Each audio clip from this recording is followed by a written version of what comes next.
Shalom Jemaat RDMB, GBI Pastor yang dikasihi Tuhan. Saya selalu berdoa dan percaya bahwa kita semua dalam keadaan yang baik-baik saja dan dalam perlindungan Tuhan. Dimanapun kita berada pagi hari ini, mari kita mau bersatu hati, kita mau datang kepada Tuhan, kita memberikan pujian dan penyembahan yang terbaik pada Tuhan. Mari saya mau ajak kita satukan hati terlebih dahulu dalam doa. Bapak, kami mengucap syukur kalau pagi hari ini Tuhan, dimanapun kami berada Tuhan, kami percaya Engkau hadir tengah-tengah kami. Kami bersyukur untuk kasih setiamu yang tidak pernah ada habis-habisnya dalam hidup kami Tuhan. Terima kasih untuk penyertaan-Mu, untuk perlindungan-Mu di dalam seluruh kehidupan kami. Pagi hari ini Tuhan, dengan hati yang penuh dengan kerinduan, kami mau datang Tuhan, kami mau persembahkan puji-pujian kami, ucapan syukur kami yang terbaik di hadapan-Mu. Biarlah Tuhan ini boleh menjadi persembahan yang hidup dan yang berkenan di hadapan-Mu. Terima kasih Bapa. Mari umat Tuhan yang siap untuk memberikan pujian yang terbaik bagi Tuhan, sama-sama katakan amin.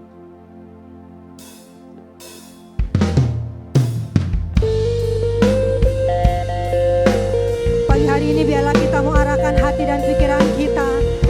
Kita mau tertuju kepada Tuhan. Kita memberikan puji-pujian kita yang keluar dari hati kita. Dengan mulut kita memuji, memuliakan, meninggikan nama Tuhan. Alam semesta melukiskan kebesaran Tuhan. Bumi dan surga menyanyikan kemuliaan nama-Mu. Hosana, Hosana.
Kita sungguh bersyukur kalau kita punya Allah yang besar, kita punya Allah yang luar biasa. Dan saya percaya seluruh hidup kita semuanya ada dalam kontrolnya Tuhan. Kita juga percaya bahwa sampai hari ini mujizat Tuhan masih terjadi. Dia Allah yang sanggup memulihkan kita, Dia juga Allah yang sanggup memberkati kita.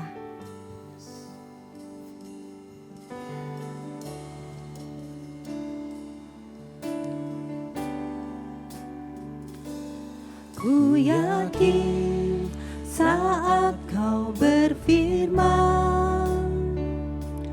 ku menang saat Kau bertindak. Hidupku hanya ditentukan oleh perkataan-Mu. Ku aman karena Kau menjaga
Aku percaya Tuhan, haleluya. Ku serahkan hidupku Tuhan, hanya dalam tangan-Mu.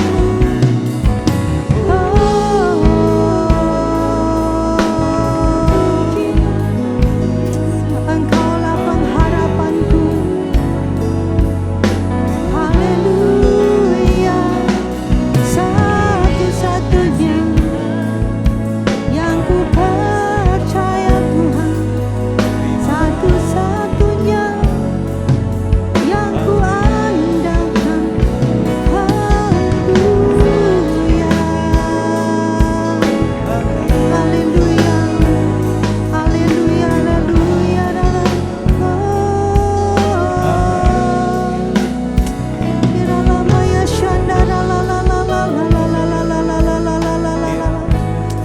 Haleluya.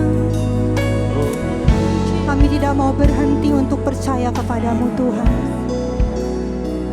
Dan kami tidak mau berhenti untuk terus berharap kepadamu. Engkau Allah satu-satunya Tuhan yang dapat kami andalkan. Engkau Allah yang ajaib, Engkau Allah yang dahsyat. Engkau Allah yang sanggup memulihkan seluruh kehidupan kami. Dan Engkau Allah yang sanggup memberkati kami. Terima kasih Tuhan.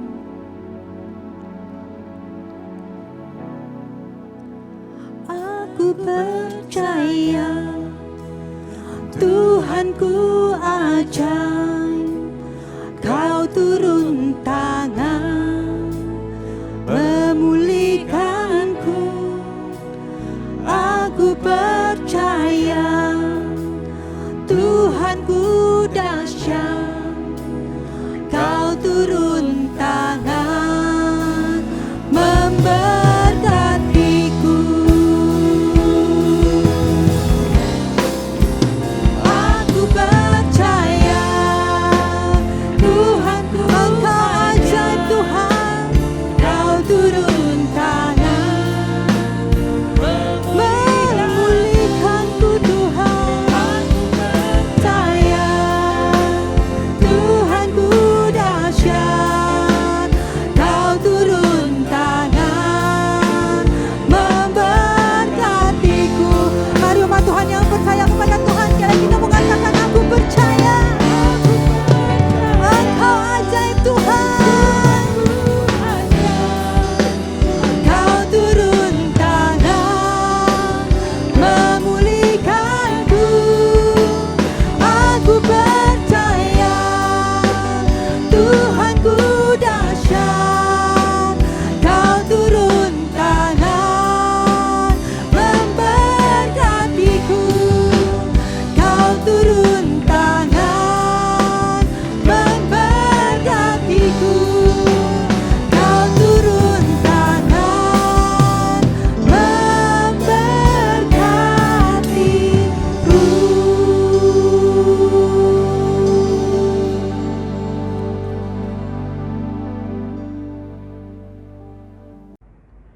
Bapak Ibu Saudara yang terkasih dalam Tuhan Yesus Kristus, Shalom. Apa kabar hari ini, Jemaat GBI Pastor? Senang sekali bisa berjumpa dengan Bapak Ibu Saudara pada hari ini, pada ibadah online kita, hari Minggu tanggal 16 Agustus tahun 2020. Saudaraku yang dikasihi oleh Tuhan, di tengah situasi dan kondisi yang sama-sama kita alami hari ini, di mana situasi dan kondisi yang tidak menentu, tidak ada atau belum ada kepastian, maka satu hal yang pasti yang kita imani dalam kehidupan kita adalah Tuhan akan senantiasa atau tetap senantiasa akan memelihara kehidupan kita. Saudara, hari ini saya ingin menyampaikan firman Tuhan tentang pemeliharaan Tuhan. Jadi kalau bicara tentang pemeliharaan Tuhan, maka satu hal saudara yang saya bisa lihat di Alkitab bahwa kita mau belajar dari hamba Tuhan yang bernama Elia. Elia mengalami pemeliharaan Tuhan yang luar biasa. Apa aja ya, kita bisa lihat bagaimana nanti kehidupan Elia, apa yang dia perbuat, apa yang dia kerjakan dalam perjalanan kehidupannya, dan bagaimana Tuhan memelihara kehidupan daripada Elia. Saya percaya ada banyak hal yang bisa kita pelajari daripada perjalanan kehidupan Elia ketika Elia mengalami yang namanya pemeliharaan Tuhan. Oleh karena itu, mari sama-sama kita buka Alkitab kita dalam 1 Raja-Raja pasal 17 ayatnya yang pertama sampai dengan ayatnya yang kelima. Sekali lagi, 1 Raja-Raja pasal yang ke-17 ayatnya yang pertama sampai dengan ayatnya yang kelima. Mari kita baca firman Tuhan bersama-sama. Saya akan bacakan buat Bapak Ibu Saudara. Judul perikopnya adalah Elia di tepi sungai Kerit. Ayat yang pertama dikatakan demikian. Lalu berkatalah Elia orang Tisbe dari Tisbe Gilead kepada Ahab, demi Tuhan yang hidup Allah Israel yang kulayani, sesungguhnya tidak akan ada embun atau hujan pada tahun-tahun ini, kecuali kalau ku katakan. Kemudian datanglah firman Tuhan kepadanya, pergilah dari sini, berjalanlah ke timur dan bersembunyilah di tepi sungai Kerit, di sebelah timur sungai Yordan. Engkau dapat minum dari sungai itu, dan burung-burung gagak telah kuperintahkan untuk memberi makan engkau di sana. Ayat yang kelima, lalu ia pergi dan ia melakukan seperti firman Tuhan. Ia pergi dan diam di tepi sungai Kerit, di sebelah timur sungai Yordan. Saudaraku yang dikasihi oleh Tuhan, kalau kita lihat pembacaan daripada ayat firman Tuhan ini, kita bisa lihat bagaimana Tuhan mengarahkan atau membimbing atau menuntun daripada kehidupan Elia. Nah, saudara, dari sini apa yang kita bisa pelajari? Apa saja ya yang kita bisa lihat? Apa saja yang Tuhan pakai untuk Tuhan memelihara daripada kehidupan seorang hamba Tuhan yang bernama Elia? Yang pertama, saudara bisa lihat di sini, yang perlu betul-betul kita harus amati ya. Yang pertama, ini saudara betul-betul harus saudara amati. Itu ada di ayat yang kedua, saudara ya. Ayat yang kedua, saudara bisa lihat. Di situ dikatakan demikian. Kemudian datanglah firman Tuhan kepadanya. Nah, ini saudara ya. Seringkali orang berbicara kehidupan atau pemeliharaan Tuhan terhadap Elia, dia langsung lompat ke tepi sungai Kerit. Tapi tahukah saudara, sebelum Elia berangkat ke tepi sungai Kerit, Elia tidak sembarangan berjalan. Elia tidak sembarangan melangkah. Tapi Elia berjalan ke tepi sungai Kerit karena Tuhan telah memerintahkannya terlebih dahulu. Jadi ini yang harus kita pahami. Ini yang harus kita betul-betul kita bisa lihat dalam perjalanan kehidupan daripada hamba Tuhan yang bernama Elia. Bahwa dia adalah pribadi yang sungguh-sungguh ya, dengar-dengaran akan firman Tuhan. Dan bukan cuma dengar-dengaran akan firman Tuhan, tapi Elia mentaati daripada firman Tuhan sesuai yang tertulis pada ayatnya yang kelima. Di situ dikatakan lalu ia pergi dan ia melakukan seperti firman Tuhan. Ia pergi dan diam di tepi sungai Kerit di sebelah timur sungai Yordan. Saudara, inilah ya yang kita bisa pelajari bersama-sama daripada pemeliharaan Tuhan atas kehidupan Elia. Di tengah situasi dan kondisi yang tidak menentu hari-hari ini, saya mendengar ada beberapa orang yang mulai bertanya-tanya, di manakah Tuhan? Kenapa kok seperti ini? Bahkan tidak sedikit orang yang mulai dalam tanda petik kecewa sama Tuhan. Sebab dia sudah mengatakan dia sudah berbuat A, berbuat B, dan lain sebagainya. Tapi hari ini saudara, saya ingin beritahu, pemeliharaan Tuhan terjadi dalam kehidupan Elia. Dimulai dari ketika Elia mendengar akan kebenaran firman Tuhan. Dengan kata lain, di tengah situasi yang sukar, di tengah situasi yang tidak menentu, di tengah situasi yang tidak ada kepastian atau belum ada kepastian seperti pada hari-hari ini, saya ingin mendorong setiap kita untuk kita tetap memiliki hati yang bersandar kepada Tuhan, untuk kita tetap memiliki hati yang mengandalkan Tuhan, dengan membuka hati kita, membuka telinga kita, bertekun dalam pembacaan firman Tuhan, sebab saya yakin dan percaya Tuhan akan menuntun langkah kaki kita lewat firman-Nya. Sebagaimana yang tertulis di dalam kitab Mazmur pasalnya yang ke-119, ayatnya yang ke-105. Sekali lagi, Mazmur pasal 119, ayatnya yang ke-105. Firman Tuhan berkata demikian, firman-Mu itu pelita bagi kakiku dan terang bagi jalan-jalanku. Firman Tuhan itu pelita buat kaki kita. Saya percaya dari ayat ini kita bisa mengaplikasikan dalam kehidupan kita sehari-hari. Ketika firman Tuhan berkata, firman Tuhan itu pelita buat kaki kita. Artinya sederhana, firman Tuhan akan menuntun saudara. Firman Tuhan akan menuntun kita step by step, langkah demi langkah. Nanti kita akan lihat bagaimana Tuhan menuntun Elia step by step, langkah demi langkah.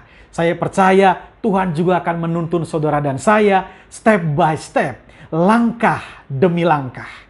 Nah, ini yang perlu kita lihat, ini yang perlu kita betul-betul perhatikan, bagaimana Elia mengalami pemeliharaan Tuhan.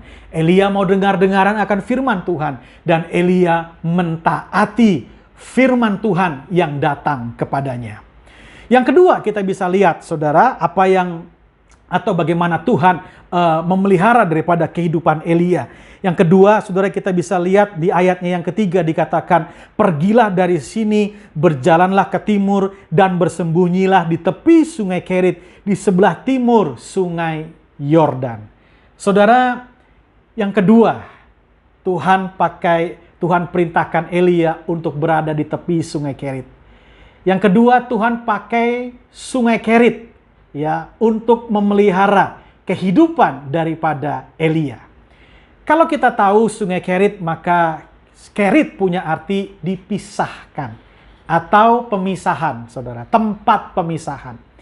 Nggak enak dipisahkan, dijauhkan daripada keramaian, dijauhkan dari kehidupan yang normal dalam tanda petik. Nggak enak, saudara, dipisahkan. Dengan kata lain, Elia dipisahkan untuk Elia boleh betul-betul memiliki hati yang berharap, hati yang berserah kepada Tuhan, bukan kepada yang lain. Mungkin ada di antara kita yang hari ini kita betul-betul merasa, kok rasanya saya seorang diri, tidak ada yang mengerti saya. Saya menghadapi ini sepertinya seorang diri, tidak ada yang memahami kondisi saya. Tapi satu hal yang pasti, saudara, di tengah situasi dan kondisi yang seperti ini, Tuhan mau bawa saudara dan saya untuk menaikkan kualitas iman kita, untuk kita boleh bertumbuh di dalam iman, bertumbuh dalam manusia batinia kita, untuk saudara dan saya boleh belajar, berharap, bersandar hanya kepada Tuhan saja. Sungai Kerit bicara pemisahan. Itu yang pertama. Sungai Kerit bicara kita dipisahkan. Sungai Kerit bicara tentang bagaimana kita dibawa oleh Tuhan untuk senantiasa hanya berharap kepada Tuhan, hanya percaya kepada Dia, bukan kepada yang lain, bukan kepada orang-orang di sekeliling kita, tapi kita diminta untuk berharap dan percaya hanya kepada Tuhan Yesus saja. Kita diminta untuk mengandalkan Tuhan dalam kehidupan ini. Kita diminta untuk mengandalkan Tuhan. Sungai Kerit, dari tepi sungai Kerit kita bisa belajar kehidupan yang mengandalkan Tuhan. Sungai Kerit yang kedua, saudara, bicara tentang pemeliharaan Tuhan yang natural. Tadi yang pertama sungai Kerit bicara tentang pemisahan, bagaimana kita belajar berharap sepenuhnya kepada Tuhan. Yang kedua, sungai Kerit bicara tentang pemeliharaan Tuhan yang natural, saudara. Kenapa saya bilang natural? Kan di situ dikatakan di sungai Kerit, di situ dikatakan engkau dapat, ayat yang keempat, engkau dapat minum dari sungai itu. Engkau dapat minum dari sungai itu. Kenapa saya bilang natural? Karena sungai kan banyak airnya. Jadi memang itu kita minum secara natural. Maksudnya Elia minum secara natural. Jadi sungai Kerit bicara tentang pemeliharaan Tuhan secara natural. Tuhan bisa pelihara saudara dan saya lewat apa yang saudara kerjakan, lewat apa yang ada di tangan saudara, lewat usaha saudara, lewat pekerjaan saudara, lewat apa yang kita buat pada hari-hari ini. Tuhan bisa pakai itu semua untuk memelihara kehidupan kita. Yang ketiga, saudara, sungai Kerit juga bicara tentang sesuatu yang kecil dalam tanda petik. Sungai Kerit juga bicara tentang sesuatu yang kecil. Karena Tuhan gak perintahkan Elia ke sungai Yordan. Tapi Tuhan perintahkan Elia ke sungai Kerit, ya, di tepi sungai Kerit. Sungai Kerit adalah sungai yang mengalirkan airnya ke sungai Yordan. Tuhan perintahkan Elia ke sungai Kerit, ke tempat yang tersembunyi, ke tempat yang dalam tanda petik kecil. Apa yang kita bisa pelajari, apa yang kita bisa aplikasikan dalam kehidupan kita? Saudaraku yang dikasihi oleh Tuhan, Tuhan bisa pelihara kehidupan saudara dan saya lewat hal-hal kecil yang ada di tangan kita. Lewat hal-hal yang sederhana, hal-hal yang kecil yang kita sedang kerjakan hari ini bahkan. Yang kita sedang kerjakan sekarang bahkan. Bahkan mungkin lewat hal-hal yang kecil yang baru saja kita buat saat mengalami krisis yang baru-baru saja, bahkan yang sedang kita alami hal-hal ini. Tuhan bisa pakai hal-hal yang kecil untuk memelihara kehidupan saudara dan saya. Mungkin ada di antara saudara yang berkata, "Pak, saya biasanya hidup dari perusahaan saya yang besar, tapi sekarang perusahaan saya mengalami krisis yang luar biasa, sehingga saya harus buka usaha yang baru, usaha yang kecil ini." Tapi tahukah saudara, Tuhan bisa pakai usaha yang kecil itu, usaha yang baru itu, untuk memelihara kehidupan saudara dan saya. Tuhan bisa pakai itu. Atau ada mungkin di antara saudara yang berkata, "Pak, tadinya saya punya pekerjaan yang luar biasa. Tadinya saya punya bisnis yang luar biasa. Tapi sekarang ya pelan-pelan Pak, saya harus bangun lagi nih bisnis ulang. Ada hal yang baru saja saya kerjakan, yang belum pernah saya kerjakan sebelumnya." Tuhan bisa pakai itu untuk pelihara kehidupan kita. Tuhan bisa pakai hal yang kecil, hal yang sederhana, hal yang mungkin belum kelihatan hasilnya. Tapi Tuhan bisa pakai itu untuk memelihara kehidupan saudara dan saya. Beberapa teman-teman saya banting setir yang tadinya usahanya jalan bagus, hebat, luar biasa. Beberapa di antara mereka mungkin berkata, "Pak, mungkin sekarang saya cuma jualan sambal. Mungkin saya sekarang cuma jualan kerupuk, jualan makanan ringan dan lain sebagainya." Tapi sebagai hamba Tuhan saya mau beritahu buat setiap kita, Tuhan bisa pakai itu semua. Jangan berputus asa terhadap apa yang sekarang engkau sedang kerjakan. Hal yang kecil yang ada di tanganmu. Sebab Tuhan bisa pakai itu semua untuk memelihara kehidupan kita. Coba kita lihat sama-sama firman Tuhan di dalam Yohanes pasalnya yang ke-6, ayatnya yang ke-9 sampai dengan ayatnya yang ke-11.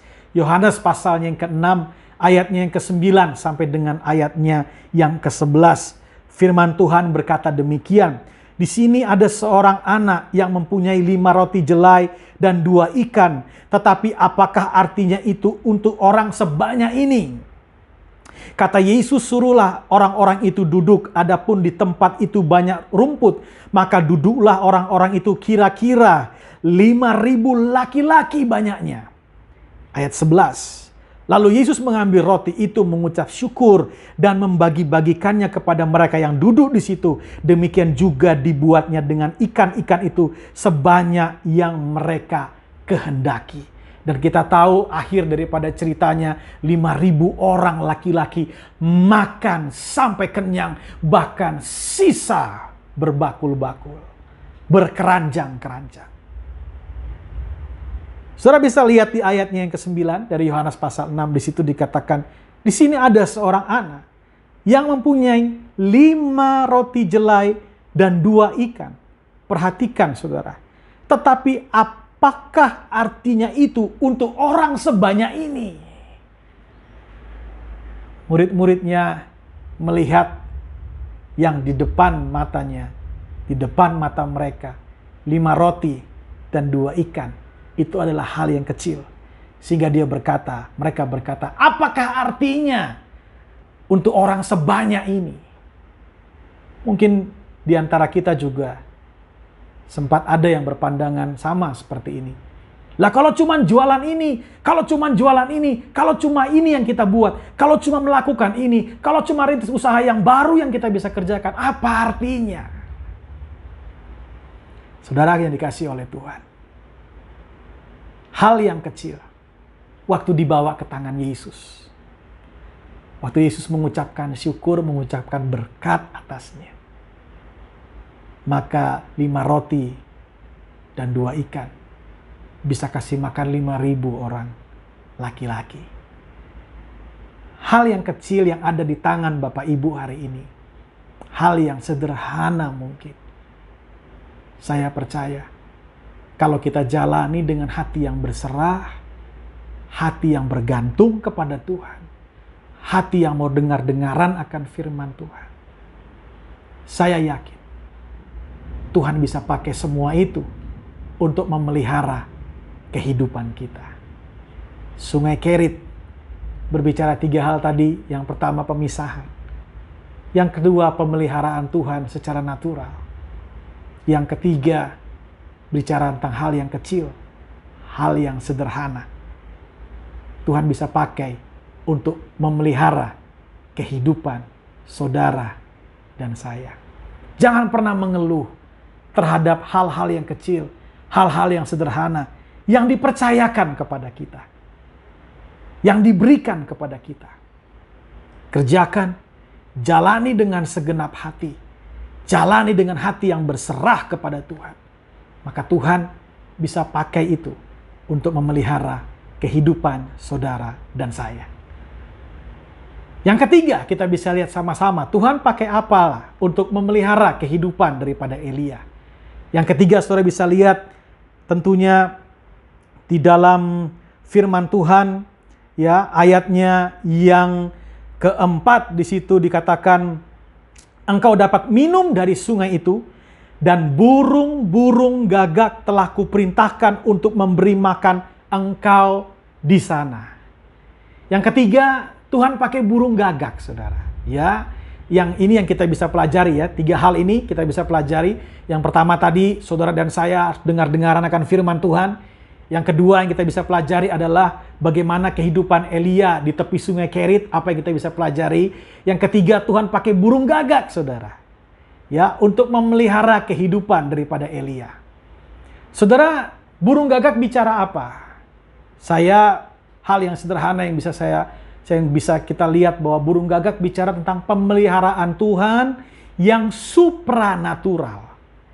Ya, tadi di tepi sungai Kerit bicara yang natural karena minum dari sungai Kerit. Sungai itu kan banyak airnya.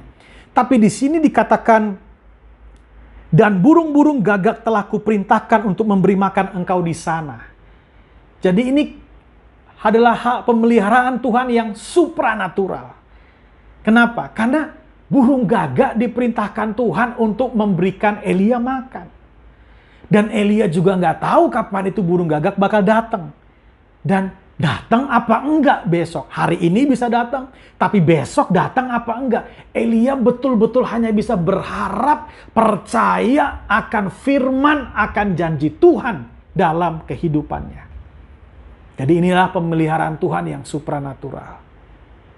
Beberapa di antara saudara mungkin bertanya, kenapa burung gagak? Kenapa enggak burung merak, burung merpati? Jangan-jangan, ya, saya kalau banyak saudara yang bertanya begitu, jangan-jangan. Mungkin Elia juga berkata dalam hatinya, jangan-jangan ini. Iya ya, kenapa burung gagak, kenapa enggak burung yang lain? Kenapa enggak burung merak yang indah? Kenapa enggak burung merpati yang tulus dan lain sebagainya? Tapi itulah hak prerogatif Tuhan. Kadang-kadang Tuhan pelihara kita justru lewat hal-hal yang membuat kita keluar dari zona nyaman kita.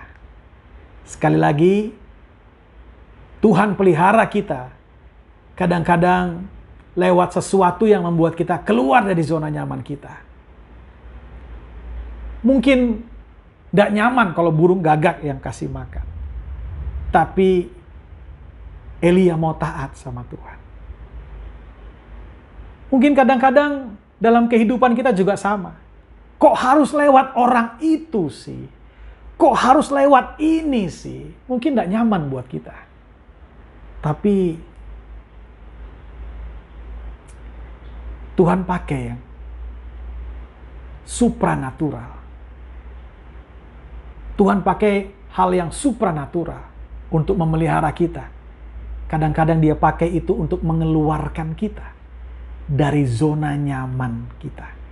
Supaya kita saudara dan saya bisa betul-betul berharap, betul-betul berserah hanya kepada pribadi Tuhan saja. Itu yang ketiga. Tuhan pakai burung gagak. Di sini kita bisa pelajari untuk memelihara kehidupan Elia. Itu adalah pemeliharaan Tuhan yang supranatural. Nah, yang berikutnya apa? Tentu kita semua sudah tahu. Tuhan pakai janda Sarfat untuk memelihara kehidupan daripada hambanya yang bernama Elia. Tetapi ada yang menarik sebelum kita bicara janda Sarfat. Coba kita lihat sama-sama ayatnya yang ke-7 dari 1 Raja-Raja pasal 17.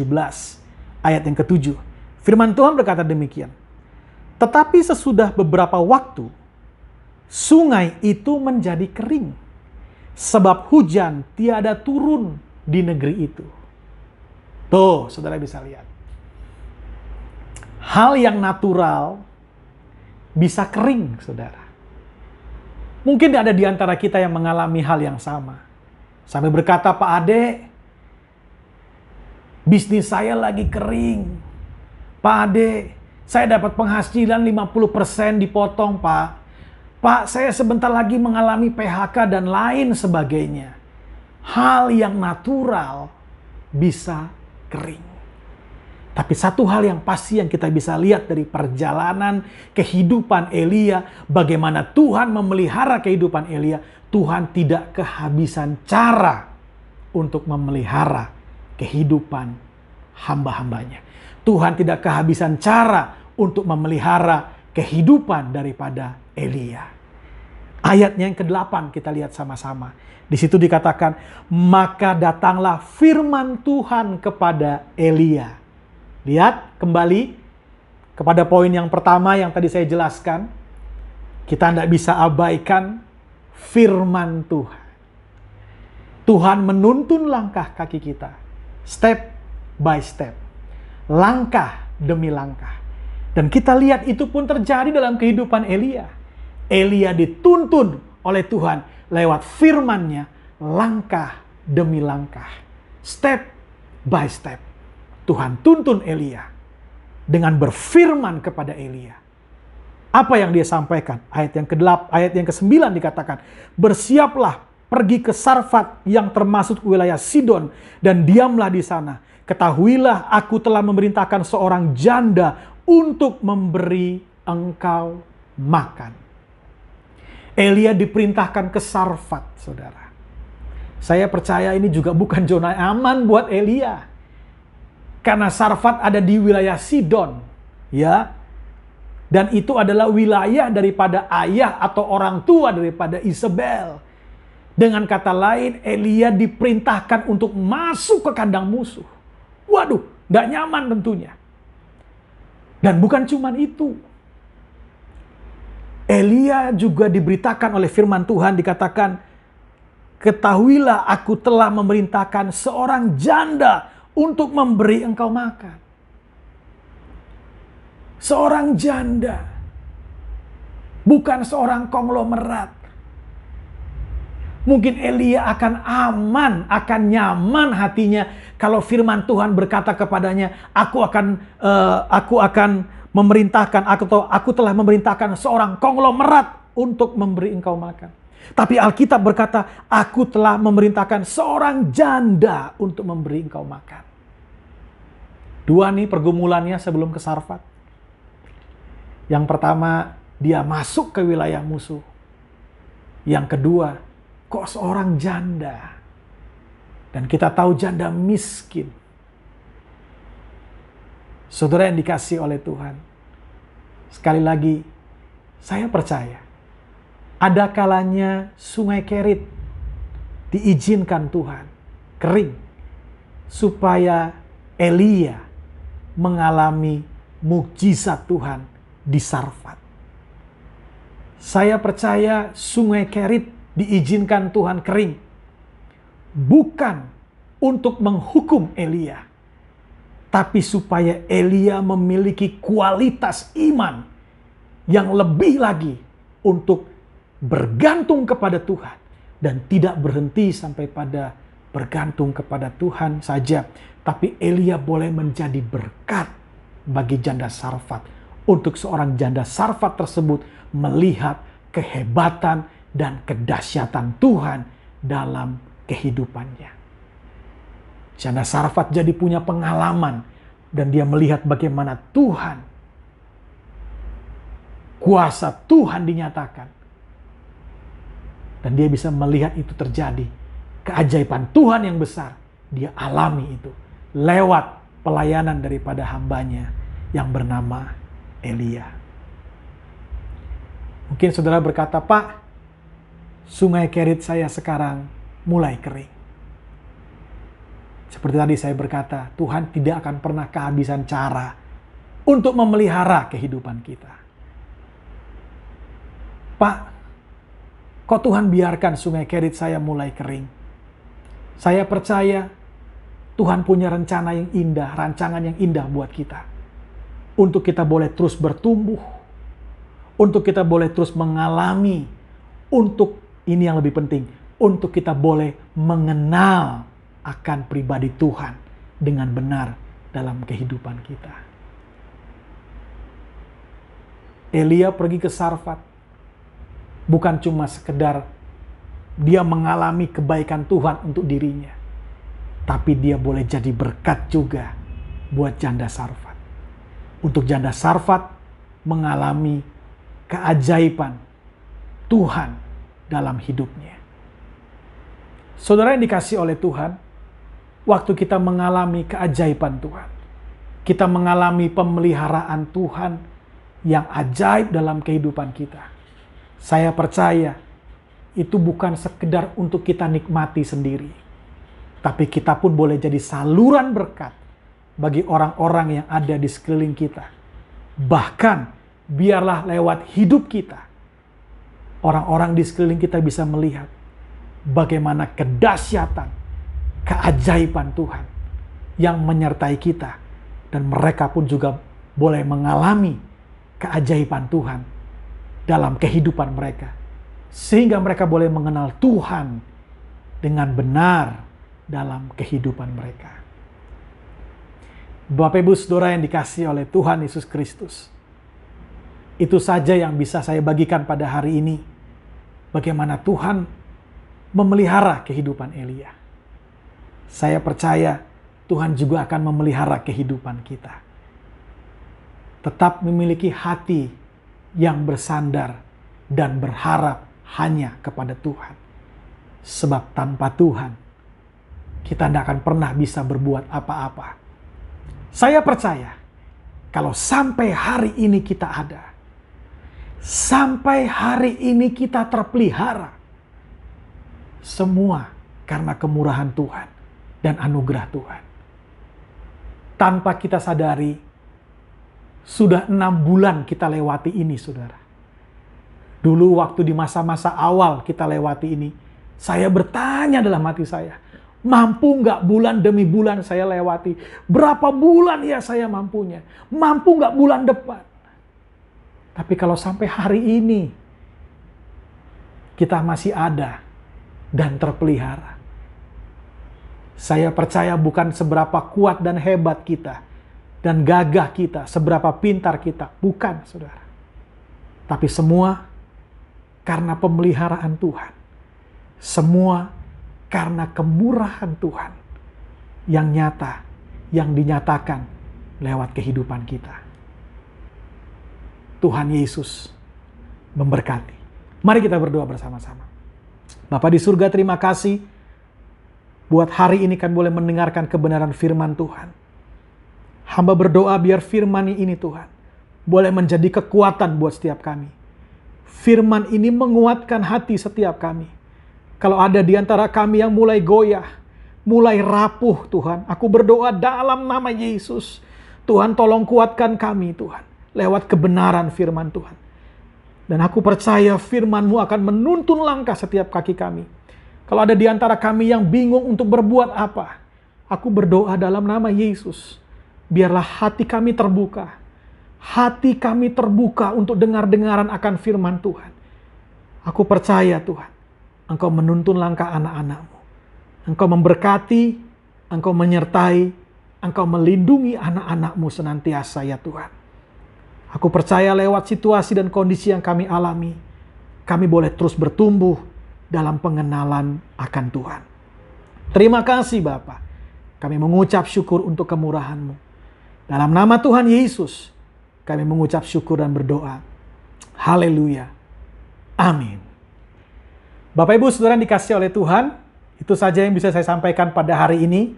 Saya berharap apa yang disampaikan pada hari ini, apa yang kita pelajari pada hari ini, bisa menjadi berkat, jadi kekuatan buat kita, dan boleh membawa kita mengalami pertumbuhan iman di dalam Yesus Kristus. Sampai ketemu dalam ibadah online berikutnya. Tuhan Yesus memberkati. Puji Tuhan, jemaat yang dikasih Tuhan, kita mau akhiri ibadah kita pada pagi hari ini. Saya undang kita angkat kedua belah tangan kita, arahkan hati kita, fokuskan dan terus terhubung dengan Yesus senantiasa. Dan mari terimalah berkat damai dan sejahtera daripada Allah Bapa, kasih karunia daripada Tuhan Yesus Kristus, dan persekutuan Roh Kudus yang indah dan manis menyertai setiap kita semua, mulai daripada pagi hari yang indah ini sampai hari Maranatha Tuhan Yesus menjemput setiap kita di awan-awan yang permai. Setiap kita yang percaya menerima, kita sama-sama katakan, amin. Tuhan Yesus berkati. Haleluya. Shalom jemaat Tuhan, kami percaya kita telah diberkati oleh pemberitaan firman Tuhan yang baru saja kita dengar pada hari ini. Dan kami akan membacakan seputar kegiatan ADMB selama sepekan ke depan. Pada hari Selasa sampai dengan Jumat, ada doa pagi yang akan diadakan pada pukul 8 pagi melalui streaming di aplikasi Zoom atau dapat dilihat juga di YouTube. Pada hari Rabu, ada komsel yang akan diadakan pada pukul 7 malam melalui aplikasi Zoom. Dan khusus untuk komsel youth akan diadakan pada pukul 7:30 malam melalui aplikasi Google Hangout. Di hari Minggu akan ada ibadah raya yang akan diadakan pada pukul 9 pagi melalui streaming di YouTube.